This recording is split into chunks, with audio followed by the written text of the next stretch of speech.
छात्रों, आज बाल शक्ति का आगे के दृश्य के बारे में जानकारी प्राप्त करेंगे।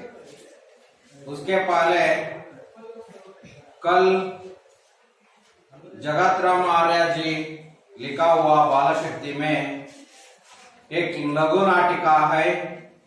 उस लघु नाटिका में तीसरा दृश्य तक जानकारी प्राप्त किया गया है। ऐसे पहला दृश्य के रूप में रामू और श्यामू मोहन का प्रवेश होता है। इन तीनों का परिचय होता है। दूसरा दृश्य में 6 स्कूल के छात्र भी है। उसमें रामू बाहर है। स्कूल के अंदर 5 ही बच्चे हैं। वहां 5 बच्चों के बारे में जानकारी प्राप्त किया गया है। तीसरा दृश्य में स्कूल के सभी छात्र 6 बच्चे भी हैं। उसके बारे में जानकारी प्राप्त किया गया है। हम लोगों को मालूम हो गया है कि पहला दृश्य में रामू और श्यामू कांजे खेलने में व्यस्त थे। कांजे खेलने के समय में दोनों के बीच में झगड़ा हुआ है। इस झगड़ा होने के कारण से यहाँ दोनों भी कमीजा पकड़ करके, कमीजा का कॉलर पकड़ करके झगड़ा कर रहा था। उस समय मोहन का प्रवेश होता है। मोहन का प्रवेश होने के समय में यहाँ इन दोनों को झगड़ा का बाद में फैसला करेगा। अभी स्कूल को देर हो गया है। स्कूल को जाने के लिए निर्णय ले लिया है। यहाँ दोनों भी श्यामू और मोहन स्कूल की ओर चल पड़ते हैं, लेकिन रामू खेलने में फिर व्यस्त थे। काजे खेलने में फिर व्यस्त थे, क्योंकि रामू जिस दिन गृह कार्य नहीं किया था उस दिन स्कूल को नहीं जाते थे। इसलिए वहां रामू उस दिन स्कूल को जाने के लिए तैयार नहीं था। लेकिन स्कूल में समय की ज्यादा हो गया था, इसलिए दोनों भी श्यामू और मोहन स्कूल को जाते हैं। स्कूल का भोजनावकाश यहाँ पहला दृश्य का विषय या सारांश है। दूसरा दृश्य में स्कूल का भोजनावकाश का समय है। ऐसा भोजनावकाश में 5 बच्चे स्कूल के एक कोने में इकट्ठा होकर के बातें कर रहे थे। किसके बारे में? रामू के बारे में बातें कर रहे थे। रामू हमेशा झूठ बोल रहे थे। झूठ बोलने के कारण से यहाँ इसको बुरे आदत उसमें पैदा हो गया है। इसलिए उसको बुरे आदत से अच्छे आदत के रूप में परिवर्तन करने के लिए एक टोली को बनाने के लिए निर्णय ले लिया है। टोली का मतलब समूह। यहाँ इस टोली में रामू को भी शामिल करना, ऐसे निर्णय ले लिया है। आप लोगों का और एक विचार मालूम होना चाहिए। 12 वर्ष के नीचे के उम्र में अच्छी आदत डालना चाहिए या झूठ नहीं बोलना चाहिए। 12 वर्ष के नीचे ही 12 वर्ष के नीचे ही वो बुरा आदत पैदा होता तो या झूठ बोले तो या कभी भी वहां उसका जीवन भर झूठी बोलते हैं। इसलिए 12 वर्ष के उम्र के नीचे ही अच्छी आदतों का डालना चाहिए। यह राय है, छात्रों का राय है। इसलिए उसको रामू को भी उसका टोली में शामिल करने के लिए निर्णय ले लिया है। उसको बुला लाने का जिम्मेदारी संजय ने किया है। और यहाँ दूसरा दृश्य है। तीसरा दृश्य में 6 छात्र भी है। रामू भाई भी इस टोली में शामिल हो गया है। यहाँ टोली का नाम था, आप लोगों को मालूम है, बाल शक्ति। वहां टोली का नाम बाल शक्ति। बाल शक्ति टोली का मुखिया या नायक मोहन मुखिया या नायक। टोली बाल शक्ति टोली का मुखिया का नाम मोहन। इसके टोली में अनेक नियमों का पालन करना चाहिए। सभी छात्र भी 6 छात्र भी नियमों का पालन करना चाहिए। उसमें पहला नियम है अपने साथियों पर ध्यान देना या नियमित रूप से स्कूल को दाखिल होना या हाजिर होना। यह पहला पॉइंट है। जो स्कूल से चुराते हैं उस बच्चों पर ध्यान देना है। यह पहला पॉइंट है। दूसरा पॉइंट आप लोग को मालूम होना चाहिए, गांव को साफ रखना है। गांव का साफ रखना है और गांव को हरे भरे से परिसर को भरना है। और उसके बाद गांव में होने वाला गड्ढे है, रास्ते में गड्ढे है, उसको मिट्टी से टापना होगा। उसको मिट्टी से टापना होगा। और उसके बाद एक निश्चित जगह में कूड़ा डालना चाहिए। कूड़ा का मतलब कसा, कूड़ा को डालना चाहिए। और उसके बाद गांव को गंदगी को दूर करना, गांव का गंदगी को दूर करना यह नियम है। वह टोली का नियम है। वह नियमों को 6 छात्र भी पालन करना है। ऐसे पालन करने के लिए निर्णय ले लिया है। सभी 6 छात्र भी उसको मंजूर दे दिया। मंजूर का मतलब माना लिया है। माना का मतलब अनुमति दे दिया है। उसको लिए अनुमति दे दिया। 6 छात्र भी अनुमति दे दिया है। ಹಾಗಾಗಿ ಆ 6 ಮಕ್ಕಳು ಸಹ ಇದನ್ನು ಒಪ್ಪಿಕೊಳ್ತಾರೆ, ಈ ನಿಯಮಗಳನ್ನ ಪಾಲನೆಯನ್ನ ಮಾಡ್ತೀವಿ ಅಂತ। ಅದಾದ ಮೇಲೆ ಮುಂದೆ ಏನಾಯ್ತು, चौथा दृश्य में क्या हुआ है, उसके बाद यह नियमों को पालन किया या नहीं, उसके बारे में चौथा दृश्य में हम लोगों को मालूम होता है। इसलिए तीसरा दृश्य तक मुखिया मोहन, उसका टोली का नाम बाल शक्ति, उसका मुखिया मोहन जी, वह नियमों को पालन करने के लिए 6 छात्र भी माना लिया है। चौथा दृश्य में क्या हुआ है देखना है। सभी बच्चों यहाँ पुस्तक खोलिए अभी।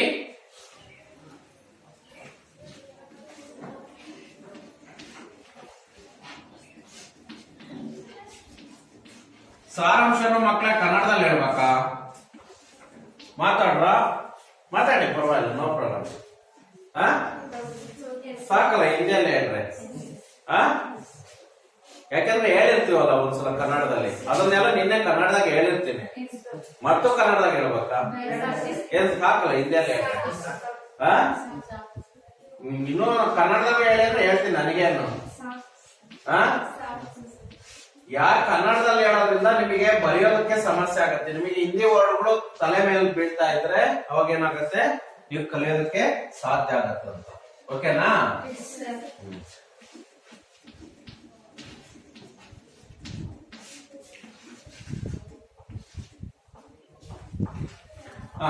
चौथा दृश्य देखिए। एक साल बाद गांव में विशाल सभा का आयोजन किया गया है। जिले के कलेक्टर, विधायक तथा सरपंच आए हुए हैं।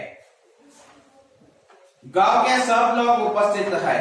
कलेक्टर, इस गांव को साफ सुथरा देखकर मुझे आर्थिक प्रसन्नता हुई है।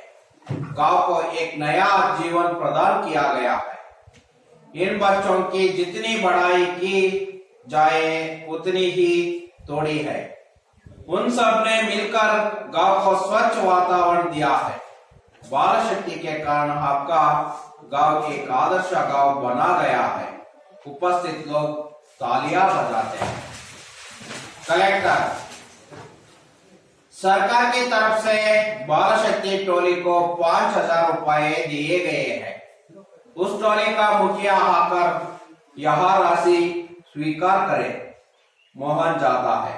कलेक्टर साहब मोहन को 5,000 रुपए का लिफाफा देते हैं। मोहन, ये रुपए हम प्रधान अध्यापक जी को दे देंगे। स्कूल के पुस्तकालय में गरीब बच्चों के लिए हम पुस्तकों का प्रबंध करेंगे। एक बुजुर्ग, ये गांव के सच्चे सपूत है। सभी लोग बोलते हैं बाल शक्ति की जय। पाठ का आशय। इस पाठ में 5-6 लड़के संगठित होकर अपनी बाल शक्ति को प्रकट कर रहे हैं। कुछ लड़के एक साथ रहकर अच्छी आदतों को अपनाते का प्रयत्न करते हैं।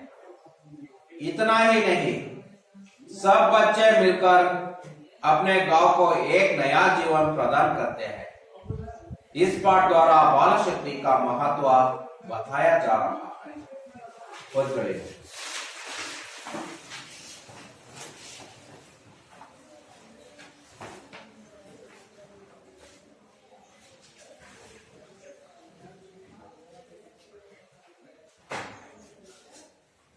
डेस्क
देखिए, 1 साल बाद, 1 वर्ष के बाद, 1 साल का मतलब 1 वर्ष के बाद, 1 ವರ್ಷದ ನಂತರ, 1 साल के बाद, 1 ವರ್ಷದ ನಂತರ गांव के विशाल सभा का आयोजन किया गया है. ಹಳ್ಳಿಯಲ್ಲಿ ವಿಶಾಲ ಸಭೆಯನ್ನ ಆಯೋಜನೆಯನ್ನ ಮಾಡಲಾಗಿದೆ. एक उस गांव में विशाल सभा को आयोजन किया गया है. ಹಾಗಂದ್ರೆ ಒಂದು ದೊಡ್ಡದಾದ ಸಭೆಯನ್ನ ಆಯೋಜನೆಯನ್ನ ಮಾಡಿದ್ರು. जिले के कलेक्टर, उसमें कौन कौन उपस्थित है? जिले के कलेक्टर, जिले के कलेक्टर, कलेक्टर, वह जिले के कलेक्टर. उसके बाद विधायक, विधायक ಅಂದ್ರೆ अतिथिಗಳು, ಗೊತ್ತಾಯ್ತಾ? तथा सरपंच आए हुए थे. उसके साथ साथ सरपंच, सरपंच. आप लोग को मालूम होना चाहिए, 5 ಅಂದ್ರೆ 5, 5 ಅಂದ್ರೆ 5. ಸರ್ಪಂಚ್ ಅಂದ್ರೆ ಈ ಪಂಚಾಯತ್ಗಳನ್ನ ಮಾಡುವಂತಹ ಜನಗಳಿಗೆ ಏನಂತಾರೆ? ಪಂಚಾಯತರು ಅಥವಾ ಸರ್ಪಂಚ್ ಅಂತ ನಮ್ಮ ಹಿಂದಿಯಲ್ಲಿ ಕರಿತೀವಿ. ಇವರು ಯಾವುದೇ ಪಂಚಾಯತಿಗಳನ್ನ ಮಾಡೋದಕ್ಕೆ ಏನಂತಾರೆ? ಸರ್ಪಂಚ್. ಹಾಗಾದ್ರೆ ಊರಲ್ಲಿರುವಂತಹ ಗೌಡ್ರುಗಳು, ಊರಲ್ಲಿರುವಂತಹ ಏನಂತ ಪಂಚಾಯತಿಗಳನ್ನ ಮಾಡುವಂತವ್ರು, ಯಾವ್ದೋ ಒಂದು ಗಲಾಟೆ ಆಗುತ್ತೆ ಅವ್ರನ್ನ ಕೂರಿಸ್ಬಿಟ್ಟು ಸಮಾಧಾನವನ್ನ ಮಾಡಿ ಸಂಧಾನವನ್ನ ಮಾಡೋದ್ರಿಗೆ सरपंच कहते हैं. ಗೊತ್ತಾಯ್ತಾ? ಆ सरपंच आप लोगों को मालूम होना चाहिए, जिले के कलेक्टर, विधायक और सरपंच यहाँ उपस्थित है और गांव के सब लोग उपस्थित है. ಹಳ್ಳಿಯ ಎಲ್ಲಾ ಜನರು ಉಪಸ್ಥಿತರಿದ್ದರು. ಕಲೆಕ್ಟರ್ ಹೇಳ್ತಾರೆ, इस गांव को साफ सुथरा देखकर मुझे आर्थिक प्रसन्नता हुई है. इस गांव का ಅಂದ್ರೆ उस गांव में ಆ ಹಳ್ಳಿಯಲ್ಲಿರುವಂತಹ साफ सुथरा ಸ್ವಚ್ಛತೆಯನ್ನು ನೋಡ್ಬಿಟ್ಟು मुझे बहुत आर्थिक प्रसन्नता हुई है. ನನಗೆ ಬಹಳ ಸಂತೋಷವಾಯಿತು, ಬಹಳ बहुत ಖುಷಿ है. ಪ್ರಸನ್ನತಾ, ಪ್ರಸನ್ನ ಅಂದ್ರೆ ಖುಷಿ.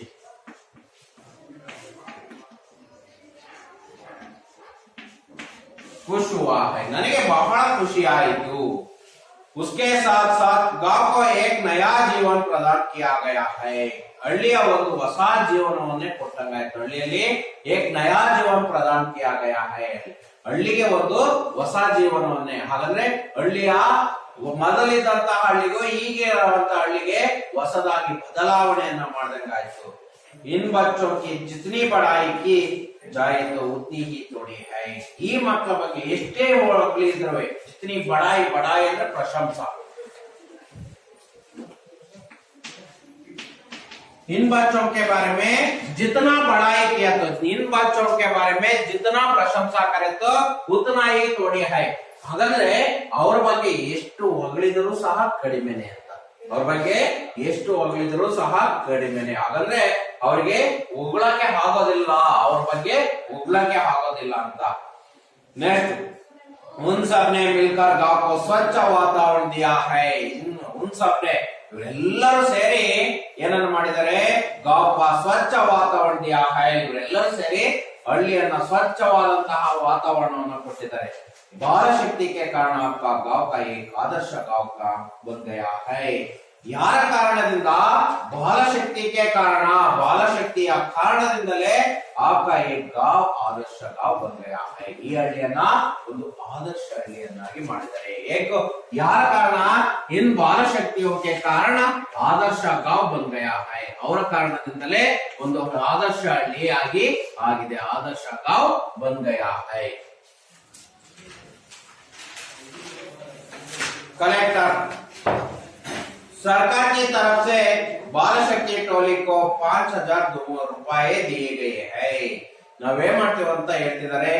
ಸರ್ಕಾರ की तरफ से, ಸರ್ಕಾರದ ಕಡೆಯಿಂದ ಬಾಲಶಕ್ತಿ के टोली के लिए, ಬಾಲಶಕ್ತಿ ಟೋಲಿಗೋಸ್ಕರ 5,000 ರೂಪಾಯಿ, 5,000 ರೂಪಾಯಿಯನ್ನ ಈ ಬಾಲಶಕ್ತಿ ಟೋಲಿಗೆ ಏನ್ ಮಾಡ್ತೀವಿ? 5,000 ರೂಪಾಯಿಗಳನ್ನ. ಎಷ್ಟು? 5,000. 5,000 ಅಂದ್ರೆ 5,000 ರೂಪಾಯಿಗಳು. 5,000 ರೂಪಾಯಿಗಳನ್ನ ನಾವು ಬಾಲಶಕ್ತಿಯ ತಂಡಕ್ಕೆ ಕೊಡ್ತಾ ಇದೀವಿ. ರೂಪಾಯಿ दिए गए हैं. उस टोली का मुखिया आकर राशि स्वीकार करे. ಆ ಟೋಲಿಯ ಮುಖ್ಯ ಮೋಹನ್, ಆ ಟೋಲಿಯ ಮುಖ್ಯನಾದಂತಹ ಮುಖ್ಯ ಅಂದ್ರೆ ನಾಯಕ, ಅವನು ಬಂದು ರಾಶಿಕ ಸ್ವೀಕಾರ ಕರೆ. ರಾಶಿಕ್ ಅಂದ್ರೆ ಹಣ, ಗೊತ್ತಾಯ್ತಾ? ಪೈಸೆಯನ್ನ ಸ್ವೀಕಾರ ಕರೆ, ಆ ಹಣವನ್ನ ಸ್ವೀಕಾರ ಮಾಡಿ ಅಂತ ಹೇಳ್ತಾರೆ. ಆಗ ಮೋಹನ್ ಹೋಗ್ತಾನೆ. ಕಲೆಕ್ಟರ್ साहब मोहन को 5,000 ರೂಪಾಯಿ का लिफाफे देते हैं. ಆಗ 5,000 ಹಣ ಇರುವಂತಹ ಲಕೋಟೆ ಅಂದ್ರೆ ಕವರ್ ಅನ್ನ ಯಾರಿಗೆ ಕೊಡ್ತಾರೆ? ಮೋಹನ್ಗೆ ಕೊಡ್ತಾರೆ. ಮೋಹನ್ ಹೋಗಿ ಆ 5,000 ಹಣವನ್ನ ಇಸ್ಕೊಳ್ತಾನೆ. ಮೋಹನ್ ಏ ರೂಪಾಯಿ ಈ ರೂಪಾಯಿಯನ್ನ ನಾವು ಯಾರಿಗೆ ತಗೊಂಡು ಕೊಡ್ತೀವಿ? ಪ್ರಧಾನಾಧ್ಯಾಪಕ ಕೊಡ್ತೀವಿ. ಮೋಹನ್ ಮತ್ತೆ ಅವರ ತಂಡದವರು ಎಲ್ಲರೂ ಏನೋ ನಿರ್ಣಯ ಮಾಡ್ತಾರೆ, ಈ ಹಣವನ್ನು ನಾವು ಯಾರಿಗೆ ಕೊಡೋಣ? हमारे प्रधानाध्यापक को दे देंगे. स्कूल के पुस्तकालय में गरीब बच्चों के लिए हम पुस्तक का प्रबंध करेंगे. स्कूल के पुस्तकालय में ಶಾಲೆಯ ಪುಸ್ತಕಾಲಯದಲ್ಲಿ, ಶಾಲೆಯ ಪುಸ್ತಕಾಲಯ ಅಂದ್ರೆ ಲೈಬ್ರರಿಯಲ್ಲಿ गरीब बच्चों के लिए, ಈ ಬಡವ ಮಕ್ಕಳಿಗೋಸ್ಕರ गरीब बच्चों के लिए ಏನೋ हम पुस्तक का प्रबंध करेंगे. ನಾವು ಪುಸ್ತಕದ ಈ ಅವಸ್ಥಾ ಕರೆಂಗೆ. ಪ್ರಬಂಧ ಕರೆಂಗೆ ಅಂದ್ರೆ ಈ ಅವಸ್ಥಾ ಕರೆಂಗೆ.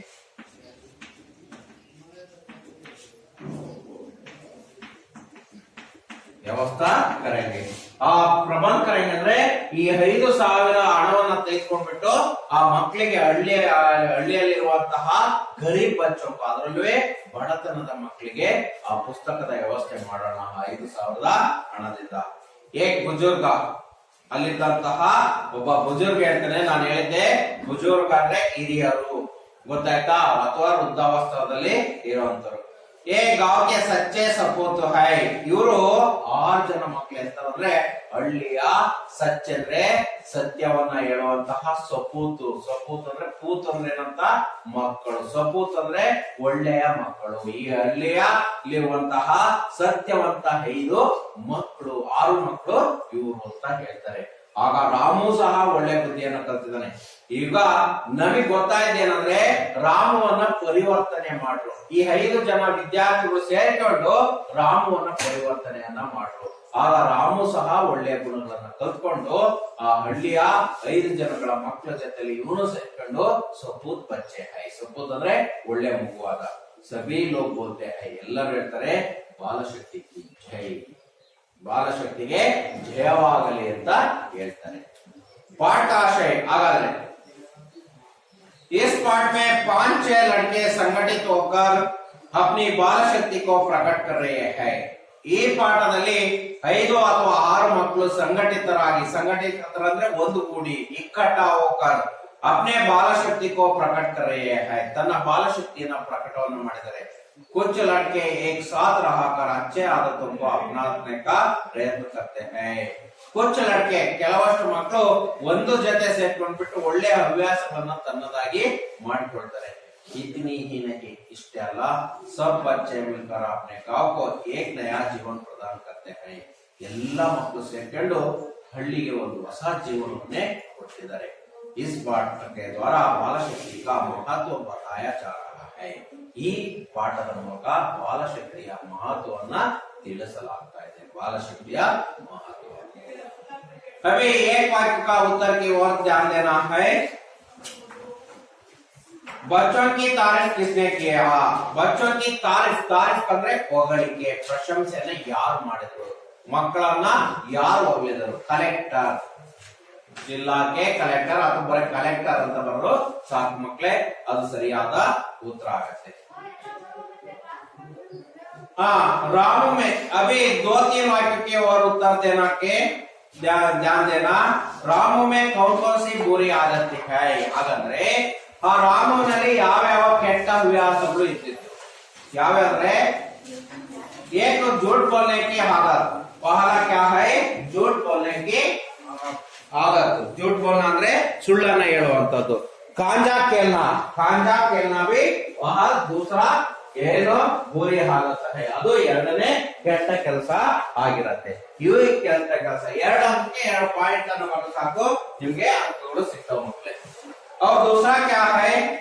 गांव की सफाई के लिए बालक क्या काम किया करते हैं ಹಳ್ಳಿಯ ಸ್ವಚ್ಛತೆಗೋಸ್ಕರ ಏನೇನನ್ನ ಮಾಡಿದ್ರು ನಾನು कल 5-6 पॉइंट बोल दिया ना वहां पॉइंटों को लिखना चाहिए आ पॉइंटಗಳನ್ನ ಬರೆಯಬೇಕು गांव को साफ सुथरा रखना है गंदगी को दूर करना है कूड़ा एक निश्चित जगह हमें डालना है गांव का गड्ढे को मिट्टी से ढाकना होता है इवेला पॉइंट और तीसरा प्रश्न का उत्तर गांव को आदर्श गांव कैसे बनाया जा सकता है ಹಳ್ಳಿಯನ್ನ ಹೇಗೆ ಆದರ್ಶ ಹಳ್ಳಿಯಾಗಿ ಮಾಡಿದ್ರು ಅವ್ರನ್ನ ಹೇಗೆ ಹಳ್ಳಿಯನ್ನ ಆದರ್ಶ गांवವಾಗಿ ಮಾಡಿದ್ರು ಹೇಗೆ ಅಂದ್ರೆ सब बच्चे मिलकर गांव को स्वच्छ वातावरण दिया है ಎಲ್ಲ ಮಕ್ಕಳು ಏನ್ ಮಾಡೋ ಸೇರ್ಕೊಂಡು ಸ್ವಚ್ಛ ವಾತಾವರಣವನ್ನು ಮಾಡಿದ್ರು बाल शक्ति के कारण आपका गांव एक आदर्श गांव बन गया है ಒಂದು ಬಾಲ ಶಕ್ತಿಯ ಕಾರಣದಿಂದ ಆದರ್ಶ गांव ಆಯ್ತು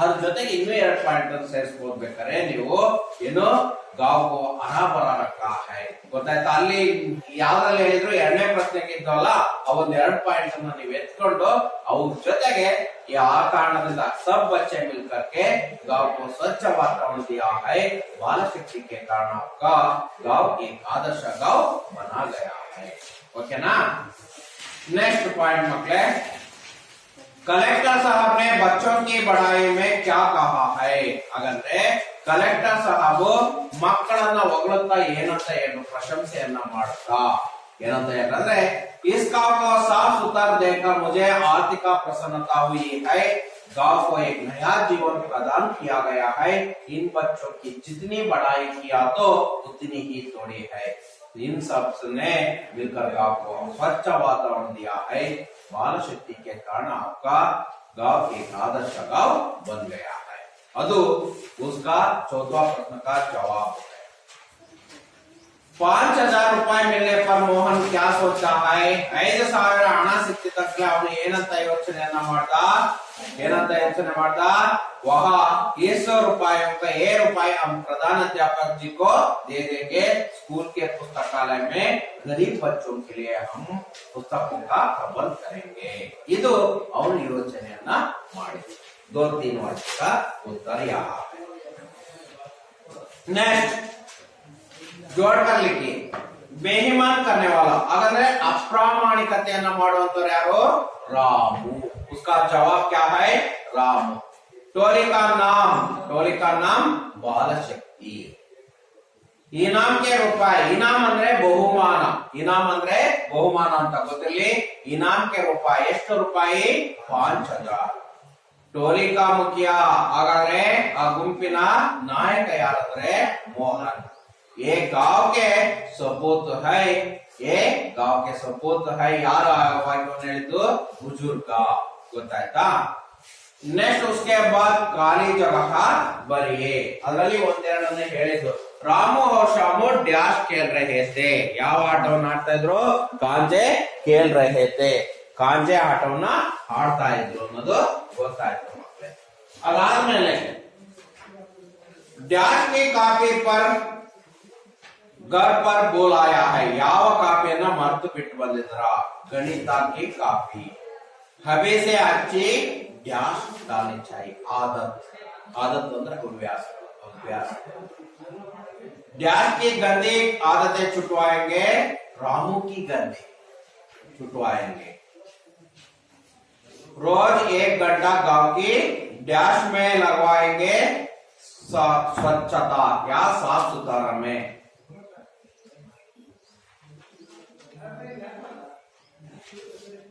कूड़ा डालने के लिए एक डैश जगह बनाएगा निश्चित जगह अथवा नियमित जगह आपका गांव एक डैश गांव बन गया है आदर्श गांव बन गया है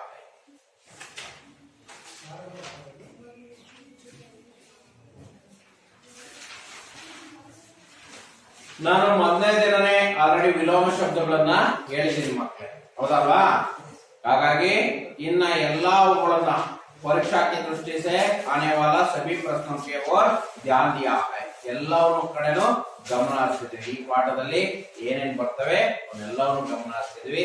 ಸಾಮಾನ್ಯವಾಗಿ ಈ ಪಾಠದಲ್ಲಿ ಮಕ್ಕಳೇ 2 ಅಥವಾ 3 ಅಂಕದ್ದು ಒಂದು ಪ್ರಶ್ನೆ ಬಂದೇ ಬರುತ್ತೆ. ಗೊತ್ತಿರಲಿ, 2 ಅಥವಾ 3 ಅಂಕದ್ದು ಒಂದು ಪ್ರಶ್ನೆ ಬಂದೇ ಬರುತ್ತೆ. ನಿಮ್ಮ ಪರೀಕ್ಷಾಕ್ಕೆ ದೃಷ್ಟಿಸಿ ಆ ಕಡೆ ನೀವು ಗಮನವನ್ನ ಹರಿಸ್ಬೇಕು. ಗೊತ್ತಾಯ್ತಲ್ಲ? ಹಾಗಾಗಿ ಈ ಪಾಠ ಅಲ್ಲಿಗೆ ಮುಗೀತು. ಇನ್ನ ಈ ಪಾಠದ್ದು ಘಟಕ ಪರೀಕ್ಷೆ ಮುಂದೆ. ಗೊತ್ತಾಯ್ತಲ್ಲ? ಹಾಗಾಗಿ ಈ ಪಾಠಗಳನ್ನ ಮುಗಿಸಿ ಆಗಿದ ಮೇಲೆ ನೀವು ನೋಟ್ಸ್ ಅನ್ನ ಬರೀಲೇಬೇಕು. ಖಂಡಿತವಾಗಿ ನೋಟ್ಸ್ ಅನ್ನ ಬರೆದು ನೀವೆಲ್ಲ ಪರೀಕ್ಷೆ ಟೆಸ್ಟ್ಗೆ ತಯಾರಾಗಿರ್ಬೇಕು, ಘಟಕ ಪರೀಕ್ಷೆಗೆ ತಯಾರಾಗಿರ್ಬೇಕು ಅಂತ ಹೇಳ್ತಾ, ಈ ಪಾಠದಲ್ಲಿ ಏನಾದ್ರು ಡೌಟ್ಗಳಿದ್ರೆ ನೀವು ಕೇಳಬಹುದು ಮುಂದಿನ ತರಗತಿಗಳಲ್ಲಿ ಅಂತ ಹೇಳ್ತಾ ಈ ಪಾಠಕ್ಕೆ ವಿರಾಮವನ್ನು ಹೇಳ್ತೇನೆ.